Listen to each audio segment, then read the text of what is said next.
Hey everybody, I'm Tarl Yarber with Fixated Real Estate, and we're here at one of our amazing houses in Seattle, Washington. What makes this house so amazing? I've never been to it yet. This is my first time here. I've never been inside of it, and guess what? We just bought it. That's the best thing, right? So we have a whole process with these properties so that I don't have to walk them unless we buy them, and now we bought them, so I get to walk this one. And for you guys, why you're gonna like this one and why it's such a gem is if you haven't ever seen a grow house before, this was an active grow house not that long ago, and the best part about it, there's a lot of stuff still in it, and you get to see me go through it on this video and try to explain the rehab, go through the processes that we're going to go through as best as we can, especially since I've never seen this house. So what are the numbers? We bought the house for $300,000. We're putting $120,000 into it, and we think it could sell for right around $550,000, maybe even $575,000. Who knows? We'll see how the market in Seattle goes in a few months, and we're going to get this house done in less than 4 months. So come with us now, and we'll show you some key points of this house, and let's go.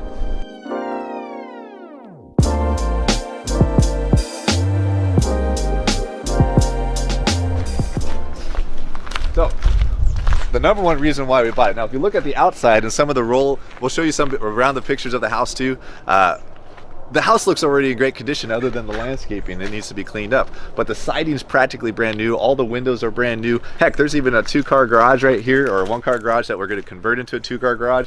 The roof's new. Everything is new on this house on the outside. So from the outside, we're like, wow, this is going to be such a beautifully easy rehab. However, there's a trick. One of the reasons why the outside was so nice is because the original owners didn't want people to think there was anything going on in this house at all. But you're going to find out in a moment there's something else going on. So let's find out. All right, first off, obviously the door's busted, so we're going to need to replace that. Why was the door busted? Because the sheriff's department was hammering it in. In fact, look at that. Proof. That's not a foot. That's one of those ram things. Now, coming into it,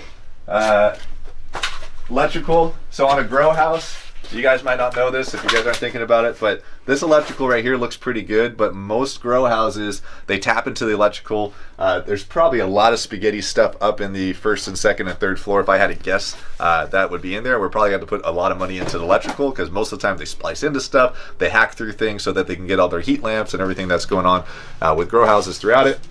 This is in the basement in Seattle. This is actually a good enough ceiling for us to be able to finish the basement, and you know we only need about a 6'10" in a basement to be able to in Seattle to be able to finish it, and this looks totally fine. In fact, we measured it, or one of my team members measured it, so it's good. All right, let's go in here.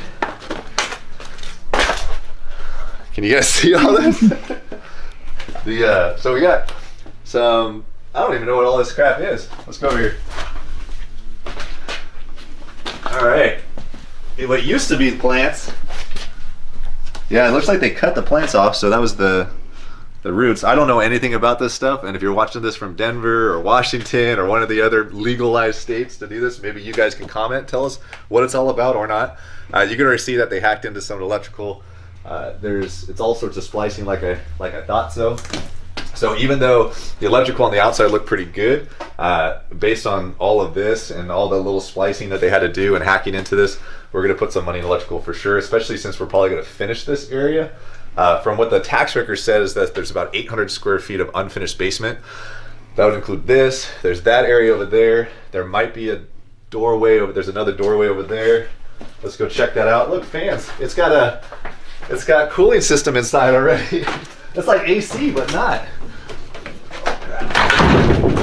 All right, so we're gonna need to sheetrock this for sure.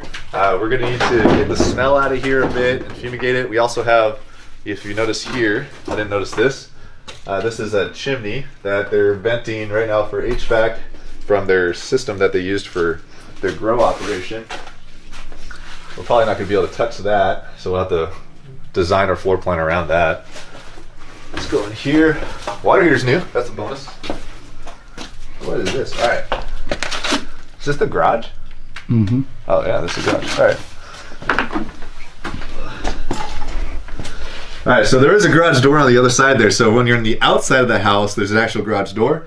They obviously shut that down. So we're gonna make this back into a garage too. So you'll have a 1-car garage here. We're gonna convert the outside into a 2-car garage. Other than that, the only thing we got to worry about is just ripping the sheetrock out, getting this done, and this will be an easy place to mess around with. Get some new lighting in here, and yeah, we're good with this one. else we got? You guys notice all this stuff? This house is crazy. Oh, this is not even the best part. Let's go upstairs. So if we're gonna finish this area, then plumbing's gonna be an issue because it's just sitting right there. These are the only stairs to go up and down. So if you can tell, this is not conforming. Something in Seattle, you guys are gonna have to check with your own jurisdictions with where you're at in the cities and stuff that you're in for building code. But in the Seattle, Washington area, these are definitely not 2019 international building standards by any means for stairs these days. But because this is a early 1900s house, this was normal at that point. As long as we don't touch them other than put handrails in and all that kind of stuff, we can leave them and it'll be totally functional and totally fine even for permitting purposes. But they're still kind of funky. We're gonna need sheetrock. You guys, if you guys haven't seen knob and tube wiring before, this is what knob and tube looks like. There's a good chance it's already terminated based on all the newer electrical in the house. So this might not even be live, but if it is live, then we want to get rid of it because to get the resale value of a house, we want that to be nice. I guess this is the front door. So come over here for a second. Balcony door. Oh, this is a balcony door. Nobody's getting inside that, but we're gonna need to replace that as well. So there's gonna be some sheetrock damage. This is all sheetrock issues. This might not be sheetrock, but the problem where we're trying to get top value on this house as much as possible. So if we're trying to get top value, we can't leave this kind of texture. This is not a high-end neighborhood in Seattle, but if we want to get 550 plus, then we've got to like do a level 4 finish on this. We're going to basically scrape all this up, skim coat a lot of these things. You see all these seams. There's going to be already, without looking at the rest of the house, a good chunk of money going into drywall, so we have to budget that in. That's the bump out for the stairs. That's going to look really silly. So what we might end up doing, since this is a closet here, there's a possibility maybe we make this into some sort of coat closet or something along those lines, so you don't have to see that bump out for the stairs, because that still needs to stay in order to be able to get downstairs to the basement. This is the only bathroom in the house, and that's locked. Maybe there's somebody in there. So we're gonna keep all this. This is fine. There's nothing wrong with this at all. No. So we're gonna gut all this out. We have to add a second bathroom in this house. So right now there's 4 bedrooms in this property, and we need to add a second bathroom to be able to make a master suite. We're probably going to put that upstairs, so this bathroom could stay, but we're not going to leave it the same way by any means whatsoever. We're going to probably fit a double vanity in here since there's 4 bedrooms. We're going to probably reposition the toilet. None of this stuff needs to stay. This will all get gutted and ripped out. We'll tile this thing up, make it beautiful. Who knows where this goes right now because I can't even get in. It's probably a squatter inside ready to kill us, but who knows. Hello, squatter. Nope. All right, more grow. Oh, that's why. Look at this. Obviously, you can't get in. Let's board it up. I wonder why they would board that side up and not this. More grow stuff. It's too bad the lights aren't here. I heard those are expensive. We could have sold those. All right, so check this out, guys. So always remember, budget electrical with the grow house. And no matter what, it's just all messed up. So we're gonna have to do all that. And because they've taped all this stuff in, everything on here, there's probably a window behind there. The windows were brand new, which is good. But a lot of sheetrock, a lot of electrical so far. Plumbing needs to be replaced because most of it looked galvanized to me. And so we got those budgeted. It's kind of a weird floor plan. Would you guys live in this house? Just as it is, it's rent ready for you right now. Kitchen, this is an odd spot. Now, we have a bedroom there, right? Mm-mm. Bedroom there, no, that's a living room? Mm-hmm. Oh yeah, look at this. This is a good spot.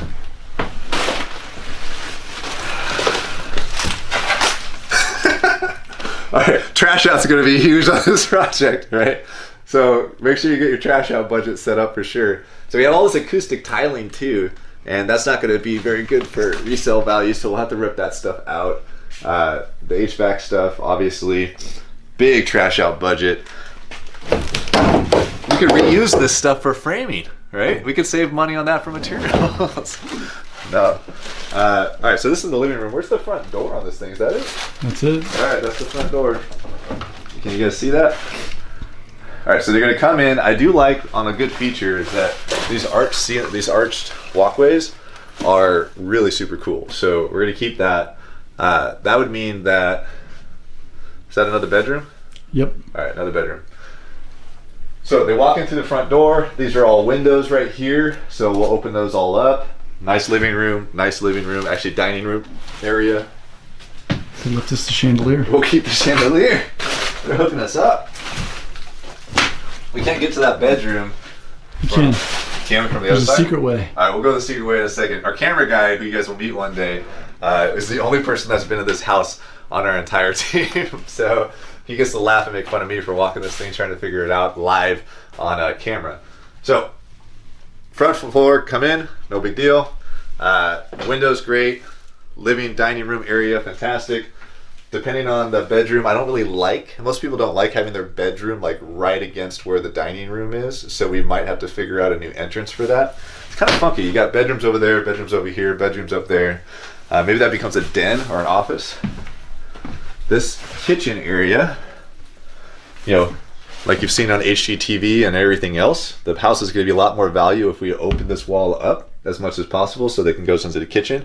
Maybe to save some money and cost, because this might be a load-bearing wall. I'm not entirely sure right now, based on, because I can't even figure out where I am in this house right now. We might have to beam it, and that's totally fine if we have to do that. We just have to make sure that if you beam something, they need to have actual connection all the way down to the ground, like which would be the cement slab downstairs and into a footing. So you got to figure that out.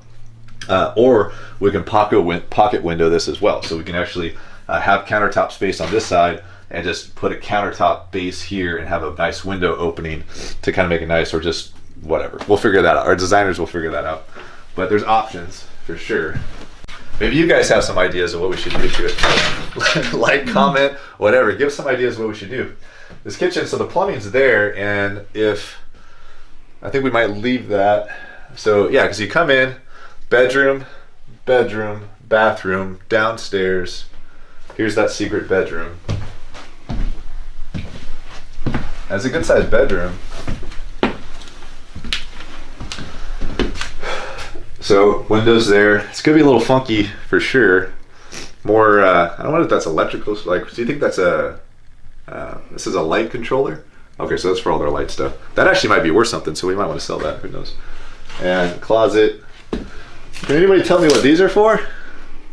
Is it just for, you know, ventilation, air, or something? Because I have no clue.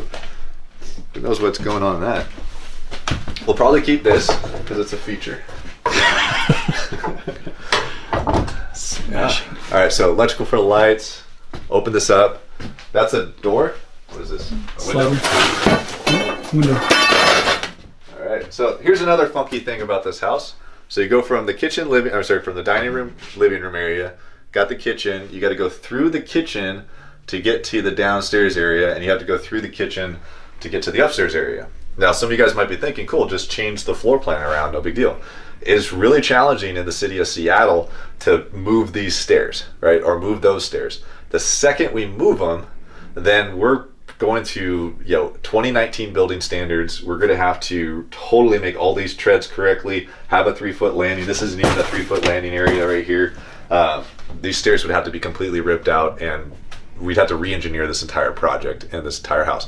$120,000 budget goes to $150,000+ budget just from doing that for those 2 stairs. So we got to find a way to leave them.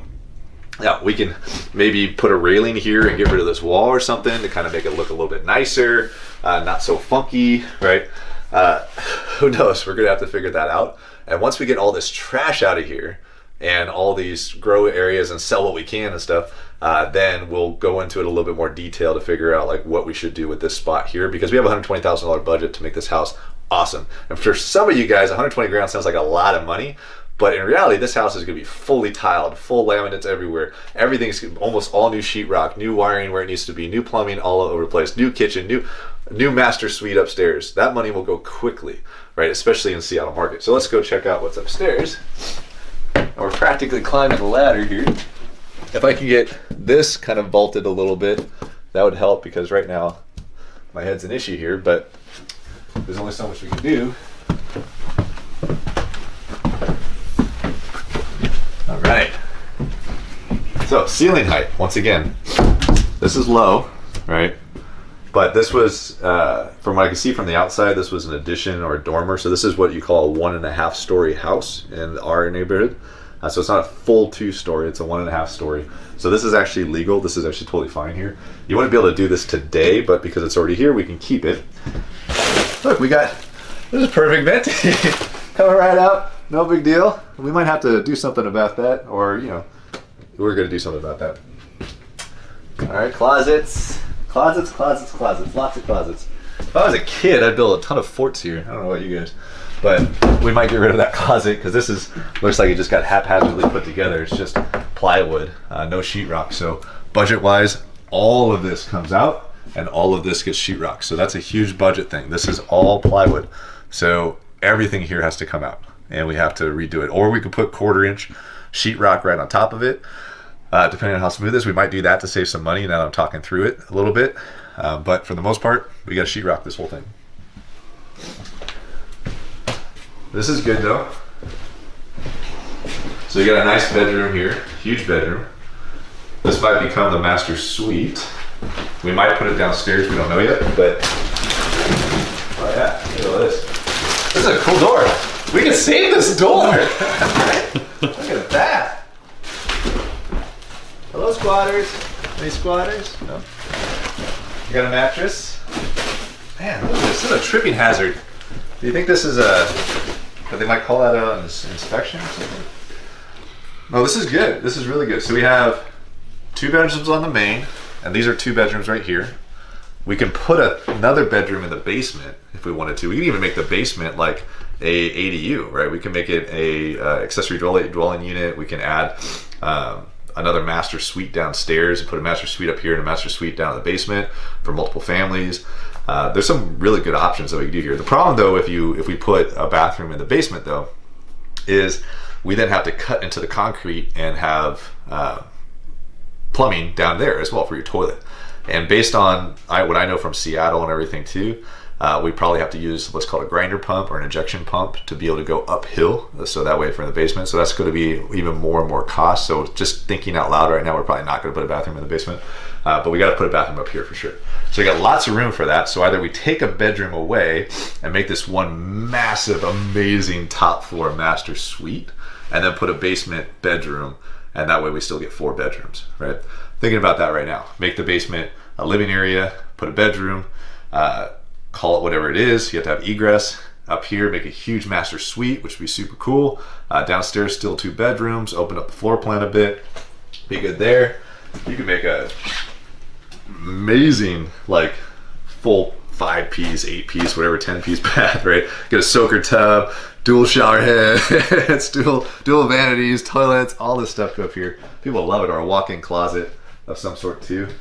That's one of the funny parts is that we've made this mistake before on houses where we've put a bunch of money in the bathrooms and then we forget that you get this dinky little closet. So you get this massive upstairs master suite and that's your closet. We've done that before. So we're not gonna do that again. Oh man, another fort if I was a kid. Hey, is that raccoon? I think that is raccoon. Yum.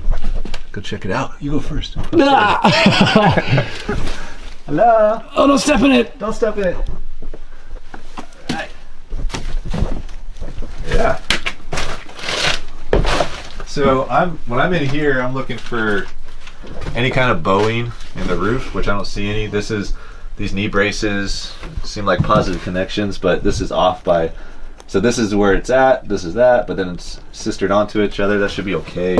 Because I'm thinking about what an inspector's going to want, or the city inspector's going to want when we get permits on this thing. But for the most part, everything else looks pretty good in here. Structurally, the house is super sound, which is great news, except for all this stuff cut throughout everywhere. So let's get out of here. So ask yourself, guys, would you buy this house? Would you actually take on this project? All right, so ask yourselves, would you buy this house, right? After everything that's going on with this project that I showed you guys, and I'm actually confused about the project too, walking around like, which way's up, which way's down? I don't know, right? none of that's an issue right now. The fact is that once you get everything out of this project, once we demo and trash all of it out, it's just a blank slate of a project. This stuff is just distractions right now. That's all it is. And I'm actually glad for those distractions because it makes a lot of other people scared of buying a house like this because they can't see the full picture of the entire project.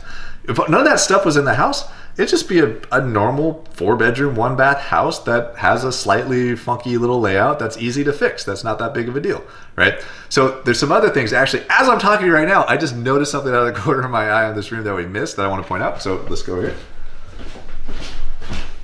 So something that we always look for, that I try to train everybody to look for as much as possible, is when you're looking at the electrical, look at the 2-prong outlets. So if you guys can see that, then this is a 2-prong. Now, what does 2-prong mean? 2-prong means it's not grounded, right? So that once again, up here in this area of the house for sure is gonna need new electrical. I've said that over and over again. This is just, even if we didn't have the grow house features, we would have to adjust these outlets to become grounded because we wanna get top dollar. If you're buying a $550,000 house in this neighborhood, which even though it's Seattle, it's South Seattle, then you're gonna want grounded outlets in, especially in your master suite, right? All right, so I wanna show you, we're gonna go down one more time to the basement.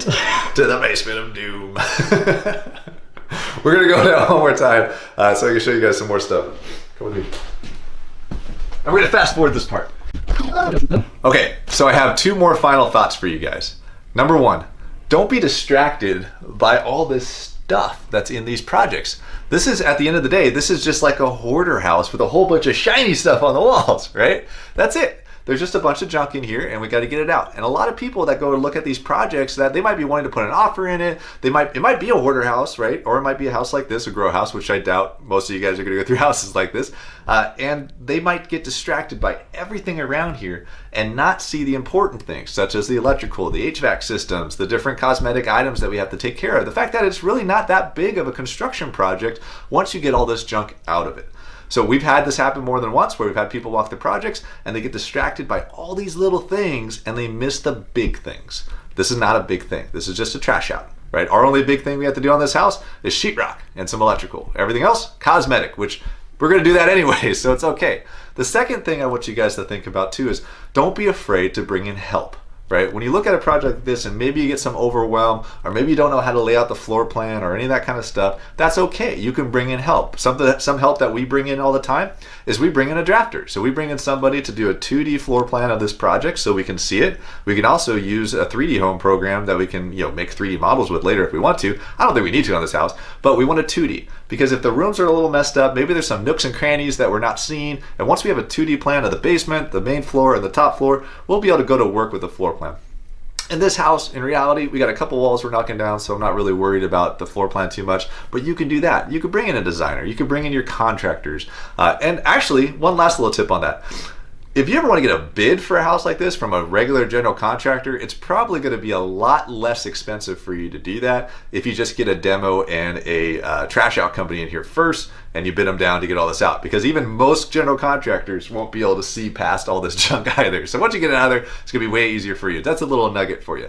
So that said, I want you guys to remember, if you want more tips like this, always remember to subscribe, like, comment, everything on these videos. Follow BiggerPockets, go to the forums, go to other videos like this on BiggerPockets. It's a wealth of information. I love this company and what they do. So I learned a lot from this business following this, just like you guys did. So that said, also, if you want to follow us, Fixated RE, you can go to Instagram and Facebook. You can follow me on Instagram and Facebook at Tarl Yarber. That's super easy to remember. I'm the only person out there in the world with that name. And I think I need to get out of here soon because there's like this dust like that's flowing around in here, and we've stepped all over this project just for you guys. And I need to get.